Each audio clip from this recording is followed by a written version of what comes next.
वफाकी वजीर अमीर मकाम का कहना है कि पीटीआई की सियासत का वाहिद मकसद अफरा-तफरी फैलाना है। पीटीआई की आखिरी कॉल भी ठुस हो गई। इनकी कोई कॉल कामयाब नहीं होगी। मासूम अवाम को अपने सियासी ईंधन के लिए पीटीआई वाले इस्तेमाल कर रहे हैं। वफाक पर हमला करने के लिए पीटीआई क़यादत हर रोज़ नई मनसूबाबंदी करती रही।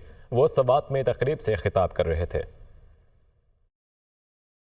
हमारी सियासत या एक और तरह का सियासत भी आया हुआ है जिसका मकसद सिर्फ तोड़ पोड़, अफरा तफरी, अपने इदारों को बदनाम कराना।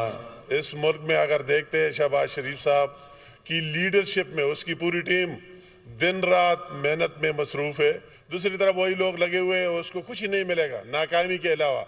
मुझे दुख होता है या कड़ा वो इससे कितने मासूमों को वही लेके वही गए कि आओ इनकलाब ला रहे। आखिरी काल भी टुस हो गई, उड़ गई आखिरी काल, कुछ ही नहीं बना।